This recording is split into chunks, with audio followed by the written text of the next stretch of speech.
I am on episode 143 of my show, and I had my next guest on. I think I was like 30 or 40 episodes in. I begged, I pleaded for him to come back. He's gracious enough to do that.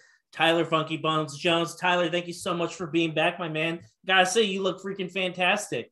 Thank you, bro. Thank you, Tyler. Tyler, I got to say, you look fantastic. Well, thank you, dude. I shaved my head just for you, and I had so many questions for you.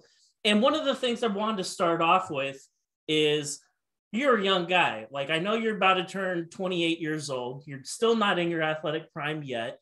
For all of your experience in competitive mixed martial arts, it's imbued upon you. Like, we're always thinking about what's next, what's around the curve. Do you ever like think back at like what you've been able to accomplish in the short amount of time that you have been competitive? You've already done things most people haven't done. You've earned 2 belts. You've had an amazing record. You fought some of the toughest people in the Midwest. Do you ever sit back and think back like, damn, like I've already, like, I know I'm not quite where I want to be yet, but I haven't done so bad. Yeah. I think, well, thank you. First of all, those are kind words. I think sometimes I get ahead of myself and feel that I've been doing this for 10 years and things aren't coming quick enough. And I have to remind myself that, I've really only been fighting for 3 years now. I've only been doing jiu-jitsu for 3 years now. And I'm competing against black belts and brown belts, some of the best guys in the Midwest, some of the best guys in the world. And same with MMA. I think it's really easy to get ahead of myself and get frustrated. Like, why am I not at this level yet?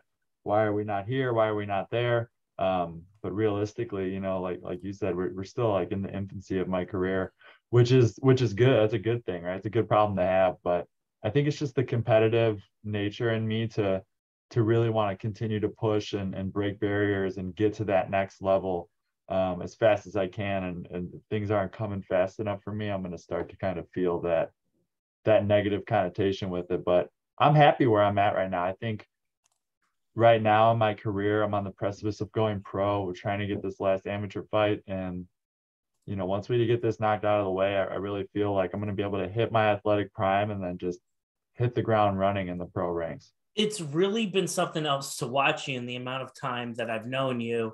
When I first got with you, you were just coming off of the Slate Passmore victory, and we were getting ready for Kai Kalshur. I hope I said his name right. Yeah. That was a tough fight.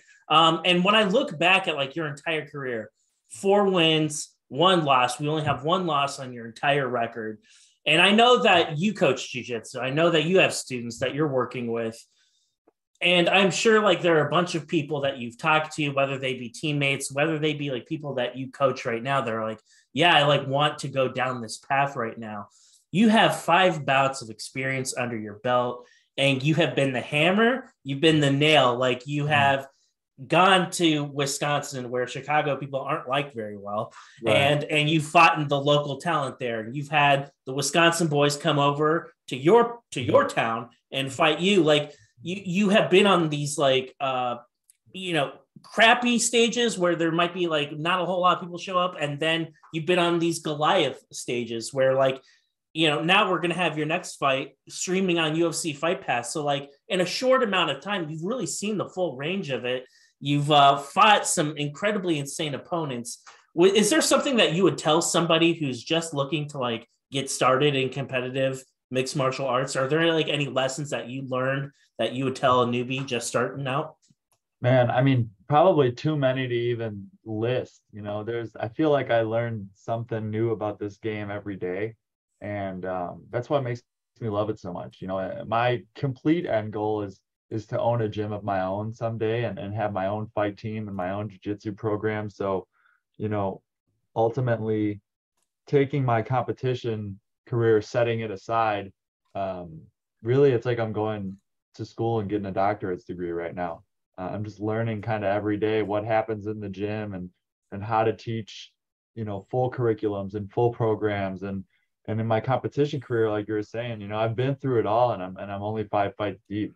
Right. Obviously I've competed a lot in jiu-jitsu and had some really cool experiences and opportunities in that realm. But, as far as fighting goes, I have definitely experienced a lot of what the game has had to offer in a short amount of time and a short amount of fights, So yeah, I think the biggest thing, the biggest piece of advice I'd give people is to just get competition experience as much as you can before you go out there, whether it be local jiu-jitsu tournaments or, smokers, kickboxing, Muay Thai fights, because I was blessed to come into the sport with a pretty extensive wrestling background, and I've been under those lights quite a few times before I got to that big stage. And it's no joke, if you walk in thinking that it's just going to be a fight and you're going to be able to just do what you do in the gym, it might not be that easy. It might not go that smooth. I know my first fight, I thought that, and it didn't go that smooth. I won, but it didn't go that smooth. Right. So yeah, I think that's one thing to really think about, really, grind your teeth on the local jiu-jitsu tournaments, especially early on, because a lot of these, like at the white belt level, beginner level, you're getting 10 matches every time you sign up for these things. That's a lot of experience in the pocket. So, that, and probably another piece of advice too is live your life as a pro athlete, even when you're in the amateurs. And this is something that I'm doing now that I really feel the difference of, strength and conditioning programs and partnerships with chiropractors and working with a dietitian or nutritionist all the time. Is it expensive? Yes, but you're going to get in what you put out, just like anything else in life. So, investing in yourself, if you're going to use your body as a vehicle to further your career, you have to put the right gas in it. You got to take it in. And I could only imagine like what you've had to give up in your personal life and even your professional life to pursue everything. This. Right. Like the amount of time that you have to dedicate to this, the amount of weddings you've missed, the amount of barbecues you've missed, but it's just good to see that like all of those years of sacrifice start to like, you're like, okay, I know why I'm doing this. I'm having success. Other people think I'm good. Otherwise, I wouldn't be getting the opportunities I've been getting. That's got to be kind of reassuring to you that like other people are taking notice of like just how talented you are. That's got to be very, very exciting. I want to ask you a tough question. You're a guy that doesn't lose. You don't lose. It's a new thing for you. We dropped our last fight against Sheldon Struble. And I wanted to ask, like, that was a tough fight. I know, like, going into it, we touched base previously right around December-ish, January-ish, early January-ish. And you were like, dude, this guy's, like, good. Like, he's going to be hard as fuck. Like, you knew that going into it. So you weren't taking him lightly. You knew he was – you were down for a scrap. You knew exactly what you were getting into. Fight doesn't go your way. How hard was that to kind of, like, get over? Because that was the very first loss you've ever taken in amateur MMA. Some guys do okay with it. Some guys, like, they go emo for a couple of weeks. What was that like for you? Yeah, it was frustrating. It was frustrating for sure. There's a couple of reasons why I use that term to describe how I was feeling after that fight. To preface all this, Sheldon's a tough dude. He's one of the best dudes in the Midwest. NCAA All-American, very, very talented wrestler. But I wasn't frustrated with losing as much as I was frustrated with my performance. I felt like I let the fight kind of slip away from me. First of all, it was a very close fight, like super close fight. The fight essentially ended up being a decision on who was more aggressive in the first round, a first round that both of us should have done a lot more in. We clinched up a lot and it just wasn't very exciting.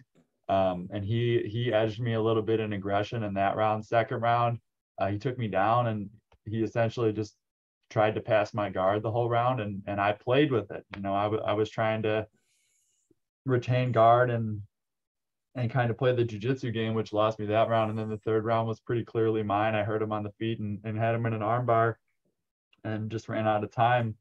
But the fight that I was fighting in the third round should have been the fight that I was fighting the entire fight. And that's what stung the most, was that I came in a little like just going through the motions. It wasn't so much like I'm going to go in there and this fight's going to be, I'm excited about this fight. It was more like, all right, this is what I have to do to get to the next step of my career. And I think the loss, if it taught me anything, it was to just enjoy every moment and to enjoy the ability to compete, you know, the opportunity to compete, because I'm not going to be able to do this forever. And the window is very small. So, you know, it was frustrating for me. It's almost more frustrating now than it was in the moment of losing, to think about like, wow, I literally went out there and wasted an opportunity to compete. Like I didn't even have a scratch on me. I felt like I didn't even fight. I wasn't sore at all. You know, I probably only got hit maybe 1 or 2 times, and that was in the first round. And yeah, it was frustrating, but man, you know, the old moniker, you learn more in your losses than you do in your wins. And the one thing that I've always heard people talk about is the stress that gets lifted off your shoulders when you worry about losing so much and you're undefeated, and then you lose and you're finally like can breathe, right? Like you're like, oh my God, people still rock with me, people still support me even though I have a loss on my record. So that was important too. But yeah, a lot of lessons learned. I think it's probably the best thing that ever happened. One of the things that I've always wanted to ask, because for your fighting style, you in particular, I think of you as a jiu-jitsu guy. I think about you choking people out. You're pretty open about that. Like, that's like what I like to do. With the current rule system of MMA, I kind of feel like people in your discipline are at a bit of a disadvantage. When I think of people from your discipline, I think about you working off your back. I think about you trying to set up a triangle. I think about you getting a back mount or a rear naked choke. But as you advance through these levels, like when you have your opponent on top of you, especially if you have like a really tough wrestler, it's not always easy to like maintain ground control, but you could still be doing work off your back. And does that like kind of frustrate you a little bit, like the current rule set of MMA? Because we always hear that line over and over again. If you're on your back, you're losing. And I don't know if I necessarily agree with that, because I look at it, I'm like, okay, great. You have top control, but what are you doing with it? If the other guy is outworking you and he just happens to be off his back, I don't care. You know, your thoughts on that? Yeah, I think, you know, it's tough, right? Because from the judge's perspective, you know, there's a pretty clear dominance that's going on. Someone's on top of you and they're keeping you there. But you know, to your point, sometimes they're not keeping you there. Sometimes you're there on your own accord. But I mean, realistically, you know, I've taken the calculations from that and understanding that this is what the judges see when you do that. And we've made changes, you know, and that's all you could really do. I think, and the pros, if someone's going to sit in my guard like that, I'm capable of a lot more damage with elbows in the mix and stuff like that. So I feel a little more comfortable kind of leaning towards that end of my career or my amateur career and kind of getting into that ability to throw elbows and strike a little bit more from my back.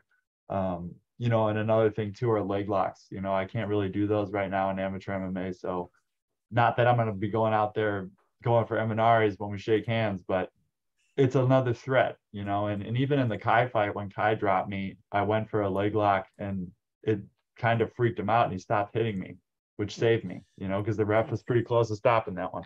So, you know, it's little things like that.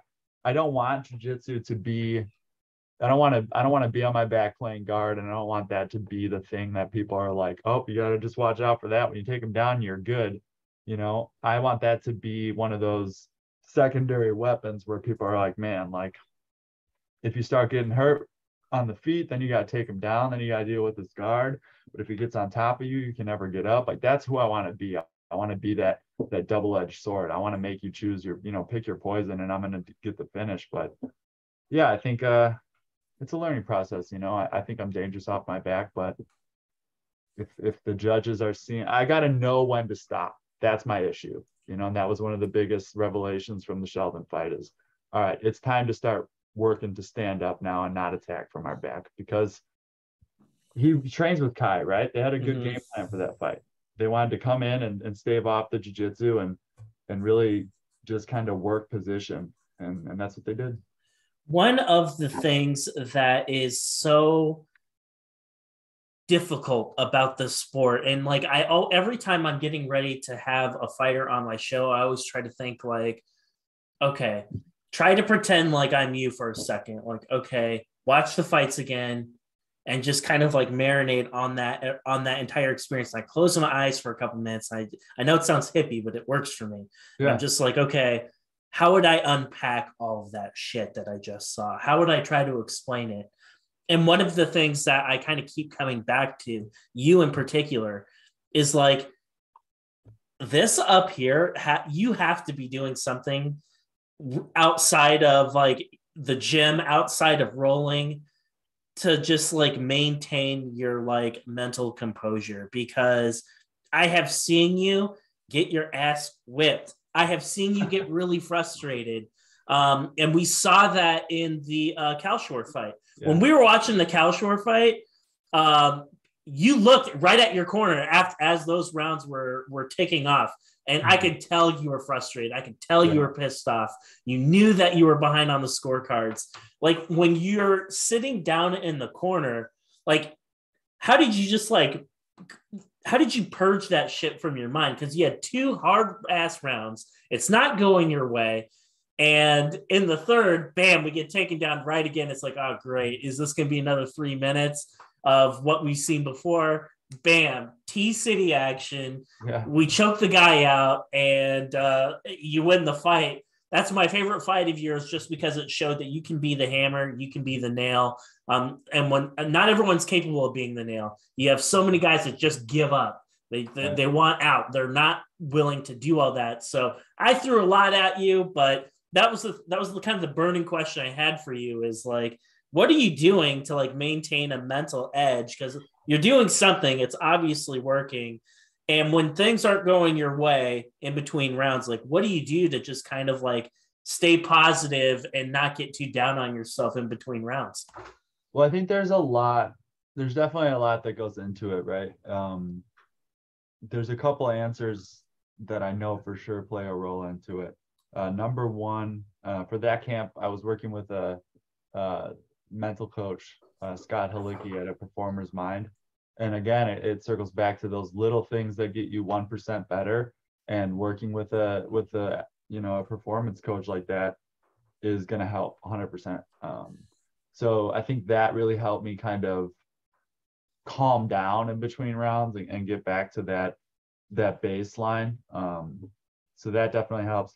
My coaching is great. My coach, Danny Summers, is, he's the best unknown coach in the world right now, in my opinion. So, everyone's going to know our gym in 3 to 5 years, but right now we're still in the trenches, just kind of getting the work done. But yeah, he's got an amazing mind for this sport, and he's so good in the corner to kind of get you back to where you need to be. And then thirdly, just I think for me, I'm very present in the fight. Like I don't get mad in the fight. I don't fight because I like to hurt people. I fight because I love the sport so much. Mm-hmm. So being in that fight and being in that fire just kind of allows me to like really be at home and where I want to be. And to go with that, I know that I'm capable of finding a finish at any time. So anytime I get myself in trouble in there, I come back to the thought of I could still find a finish in here. I think all I need is one mistake and I can capitalize on it. And I will find the mistake. If you stay in there long enough with me, I will find the mistake. Even in the Sheldon fight, it took me almost the whole fight, but he made a mistake and I almost capitalized on it. I was like 98% there, right? Like you cannot give me anything or I will take it. And I think knowing that in the back of my head really helps me get through some of those rocky situations in there. I that was one of the things that just knowing you, I was just like, he's got to be doing something. And full disclosure, I'd never asked Tyler about any of that type of stuff before, but it was just one of the things that I was dying to know, because it would have been easy to quit. It would have been easy to just be like, you know what, fuck it. I'm going to go through the motions and just get the fuck out of here. It would have been easy. And you could have chalked it up and no one would have given you any shit about it. You could have just said, just wasn't my night. Hats off to him. And we would have moved on. You ended up getting a victory out of that. That's why it's my favorite fight of yours, because it didn't come easy, man. Like you had to work for that shit. And that was especially frustrating too, because I landed the head kick and dropped him in the second round after being dropped in the first. And I was like, oh, like in that moment, this is my finish now. Like I just turned earned it. And then he took me down after it. And that's like, fuck this. Well, you know what? Two very memorable fights. Like you really had to dig deep for both these fights. One of them, they go your way. The second one doesn't. But, you know, moving forward, moving ahead, I know you always stay active. I know that you're always rolling. I know you're always going into grappling tournaments. You don't take a lot of time off. You're constantly at it. The Anthony Pettis Invitational goes out. Can you fill in the gap? Like, when did that opportunity come to you? Like, when did people from that promotion contact you and say, like, yo, are you trying to fight for us? Yeah, so I actually signed with their management company, Showtime Management. So I'm with them now, and you know, obviously the fighters that are in that promotion are with Anthony for a reason, right? Like he's one of the biggest names in the sport, and he definitely has pull that other management companies just aren't going to be able to have. And he's an awesome guy too, you know. So I signed with them, and not too long after that, we got the opportunity on their fight card as my last amateur fight. We signed the contract for the fight again maybe 3 months ago. Mm-hmm. We were one of the first fights added to the card, and then as of last week, my opponent said he's no longer available. So I don't know what the deal is with that. You know, this is my first time cutting down to 55. So I've been working at this for months already. You know what I mean? This isn't like oh, well, he said no, we'll find somebody else. You know, like I still have to put all this work in and diet and make sure that I'm on my P's and Q's potentially for something that might not even take place. So that sucks, but I have confidence in my management team with Showtime, and I have confidence in the stage that they're setting that someone will step up and take the fight. I'm pretty confident in that. I mean, we're still a month out. There's still Yeah. plenty of time. Does that put you at all at a bit of a disadvantage? Because like you're still like in camp, so to speak. You still have a cut ahead of you. You don't know if you're fighting a striker. You don't know if you're fighting another jiu-jitsu guy. How do you you know, I know that we always talk about game plans, but like how do you not psych yourself out and not get worried too much? I know if like, for example, you're fighting like a boxer, there's a strategy for that. If you're fighting a jiu-jitsu guy, there's a strategy for that. How do you like not get too lost in the sauce and just focus on you and not really think too much about your opponent? That's got to be easier said than done. Yeah, it's definitely it's tough. It's a tough landscape to travel on for sure. I think what I tend to focus on in times like these, and unfortunately, this is another area where I have a good amount of experience because, you know, this is back-to-back camps now where someone had backed out and then things just got lost in the sauce, as you said. You know, I was supposed to fight actually a month ago today for the lightweight title at TFC. That fell through, and you know, other opponents were offered and things just got weird. And that's right around actually when I signed with Showtime too. So, you know, like I think what you have to focus on is skill acquisition and just becoming the best fighter that you can be. I think with how my schedule is right now and how busy I am, it's hard for me to think about anything outside of what the task is at hand, you know. Sure. And I'm just staying focused on going out there and making a statement that I am one of the best lightweights prospects in the Midwest right now, and I want to make sure that I make a statement before I go pro and let these guys know that I'm coming for all the opportunities that I can get. So I have to ask you before I let you go, like the most annoying question that you get, and no, it's not what time are you fighting, or you know, and it's not can I buy a ticket from you like 5 minutes before you're about to walk out. Right. But I was gonna ask, like, it's got to be like a ritual for you or a passage. Like every single time you fight, you probably ask the question, like, Tyler, bro, when are you going to go pro? When are you going to go pro? Like, and you've only been doing this 5 times. And I don't think people realize, like, it's quite common for people to have 7, 8, 9 amateur fights before they go pro. So, you know, just the build up to this, like what makes you say for sure, like this is going to be your last AMI fight? Do you feel like you don't really have anything left to prove at this level? Like, you and your coaches, can you talk to me a little bit about like how you guys made the determination that no, like whenever we go out, whether it be on the 12th or at a later date, this is going to be our last one. Yeah, I think there's a couple things that go into it. Number one being I feel confident that I have fought already a plethora of people, a lot of different styles. You have Slate, a guy who is an expert at striking, and then you have Kai, who's a Michael Chandler type character, who's a powerhouse wrestler. You got Sheldon, who's just a pure great wrestler. I fought kickboxers, I fought wild guys. It's just I feel like we've checked a lot of boxes, and I don't want to stick around to get more damage for free. I got you. And I think, had I started fighting when I was 18, then maybe I would have had 14 amateur fights, but, we talked about earlier how I'm not really even at my athletic prime yet. But I'd like to hit that when I'm in the pro ranks, you know what I mean? And I'm 27 right now. I'm about to turn 28 in a couple months.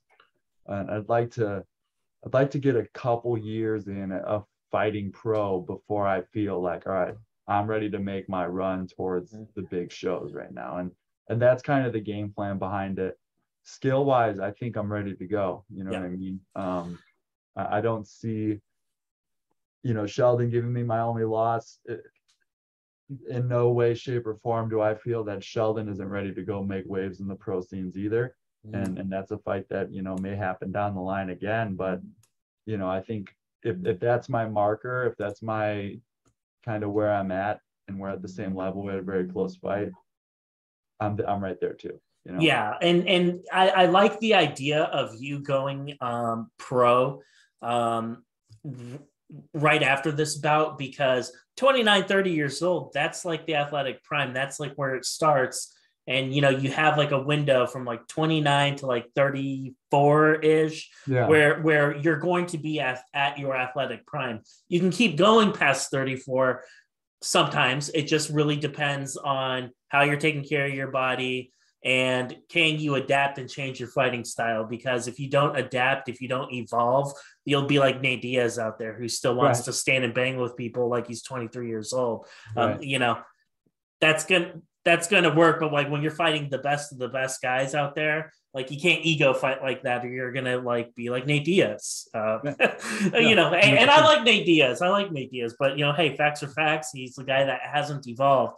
Tyler, before I let you go, I wanted to give you an opportunity. I know that you have a lot of people in your corner. So I want to give you the opportunity to shout out any sponsors, anyone in your gym, anything like that before we let you go. Yeah. So shout out to, Intercept MMA, Pharaoh Academy, Brazilian Jiu-Jitsu, everyone there who helps us get ready for our fights and competitions. Even if you're not on the active fight team or you're not an active competitor, you definitely play your role. So I think people often lose sight of how much they actually help in the gym. Also, MSF Performance, Tyler LaRosa has been putting me on my first ever strength and conditioning program for the last couple months, and I feel like a completely different athlete. So that's going to be huge. All my other sponsors, Jimmy's Red Hots, Key City Lending, Midwest Training City, all great stuff. The support is fantastic. Also, check out my YouTube channel, Funky Bones Jones, on YouTube. Product reviews, gaming. We're going to do a bunch of different stuff. That's in the works. And then I actually announced this here because we haven't really said anything. Me and my girlfriend are we just created a clothing brand. It's called On the Mats Combat Sportswear.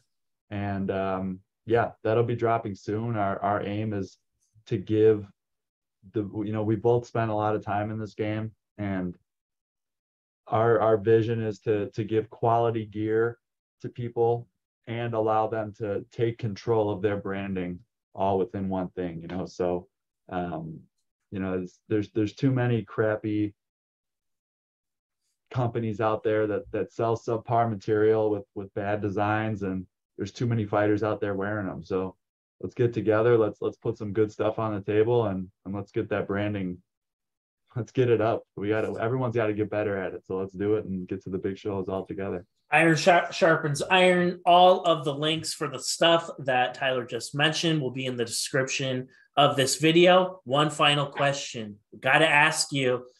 We got a big fight coming up. And I'm going to ask you your take on Pena versus Nunes, the rematch. Who do you got and why? Man, I gotta say Pena again. Just because like you watch that fight and I don't know if there's really anything that Amanda can do different. A lot of people think that Pena just walked in and did whatever she wanted and it was kind of a fluke thing. Amanda beat her up for the first round, and Pena still kept coming. And Amanda's never faced that before. She's never gone against someone who could take her shots, keep coming, and threaten right back at her. And I think the same thing's going to happen. I think Pena's going to drag her to deep waters and drown her. I have to say I agree with you.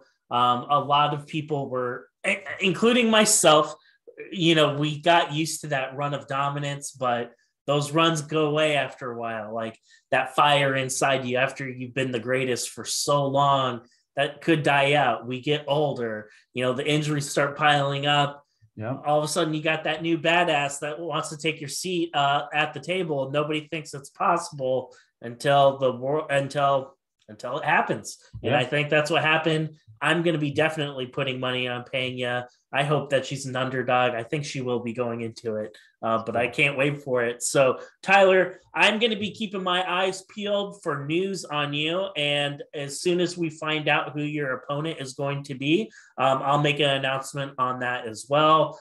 Always a pleasure having you, and I hope that we can do it again soon, my friend. Yeah, thanks for having me, guys.